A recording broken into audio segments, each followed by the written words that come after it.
And that's what all of their errors are based on, and that's why none of them are keeping the commandments of the Lord's today. The Lord says if you break one, you're guilty of breaking them all.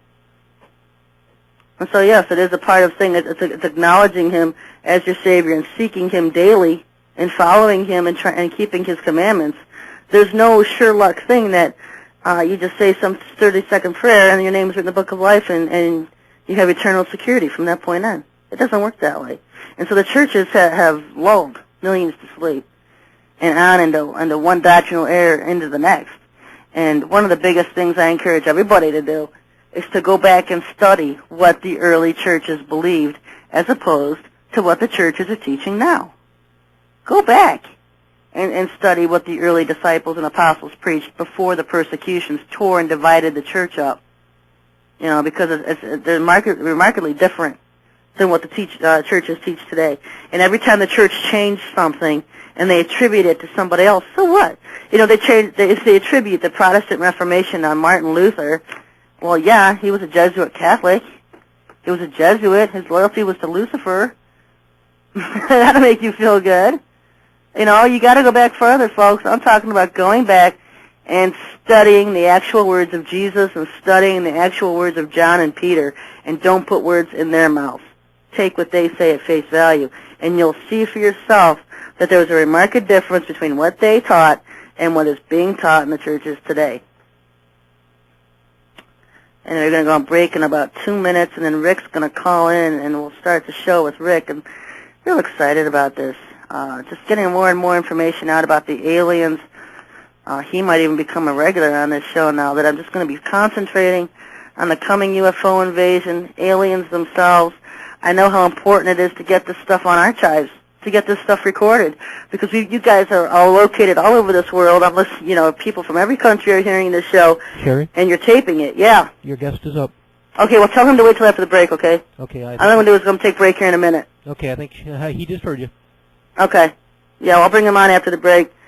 I know countries all over the world are taping this show on CDs and passing it around, and so that's what's important for now, is just getting this stuff recorded so you guys can do that. We're going to take a break here, and then when I come back up, Rick Vizzuti is going to be on with us, so we'll be back in about a minute, folks. This is the Reality Radio Network on Telstar 5 Transponder 5 and on the internet at realityradionetwork.com.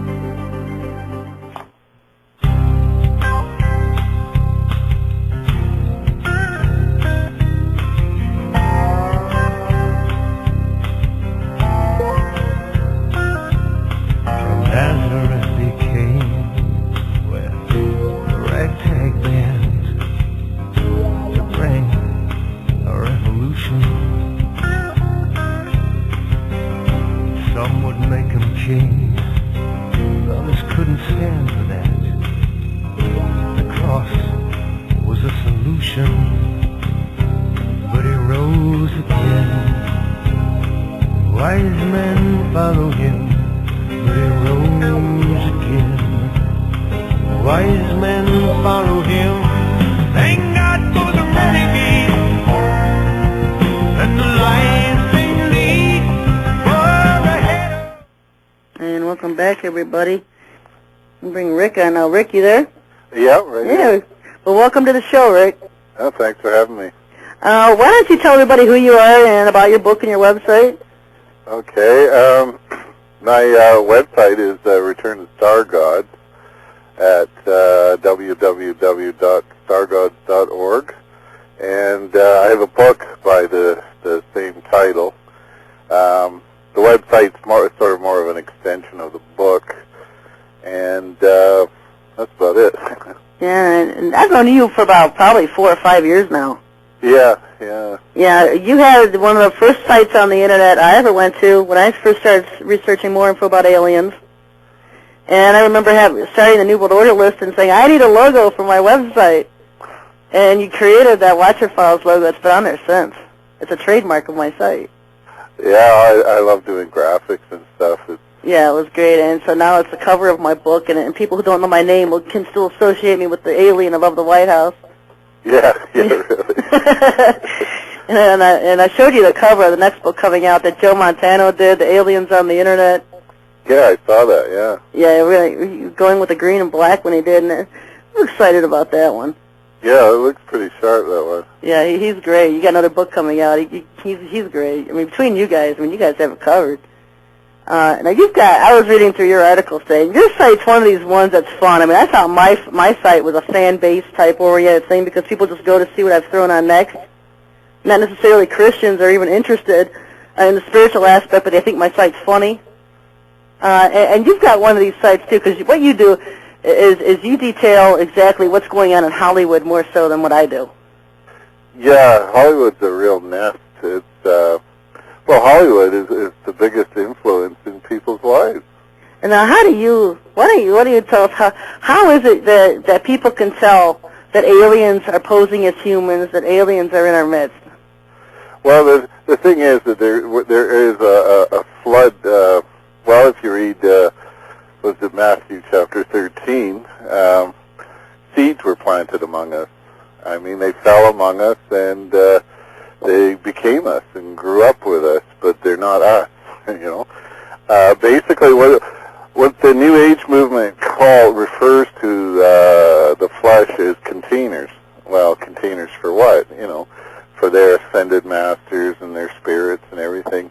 So basically, you've got a lot of hybrid out there saturating society, taking it down morally, and then you've got a lot of behind the scenes, the Greys, the reptilians. They're sort of the sewer workers of the the slaves of the reptilians, the sleaze. But it all boils down to what Hitler wanted was the new man, not an Adamite from the Garden of Eden. He wanted a new man, and Satan as the true god of his the new man, the Superman, as he put it. The master race.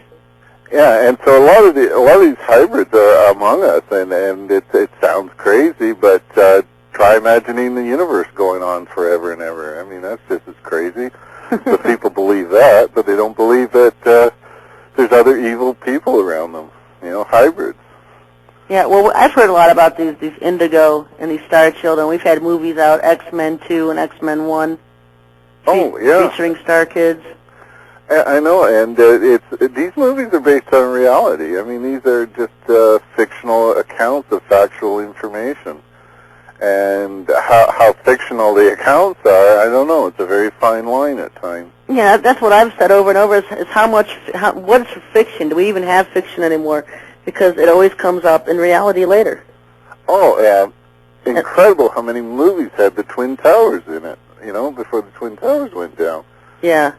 Dozens and dozens of movies. There was one with Daylight, I think it was called, with, what's his name? The Italian guy. Oh, what's his name? Don't you love it when you go blank? What's his name? Anyway, see, in the movie, there's scenes that they're going to blow up. They're going to blow up New York with a bomb, and there's scenes that were absolutely identical to the Twin Towers collapse, with the firemen and the bridge, and there's people on the bridge, and you see the Twin Towers right behind them. Yeah. Sylvester Stallone, yeah. That was that movie about the tunnel in New York? Yeah. Yeah, I never saw that one, but I remember the similarities after 9/11, that they brought that out about that movie. Oh, it's incredible. It's so, and all the 911 codes in all the movies. And do you find any significance? So I've never gone through 911 to see if there was really any alien significance to it. To me, it was just one of these New World Order agenda things. Yeah, they all, there's so many, different species and hybrids and fallen angels and demons. I mean, you need a program to keep ahead of them. Oh, I know. I do have a picture on my site of the files of a UFO in the background behind the Twin Towers. Has it ever been on fire? Did you see that one?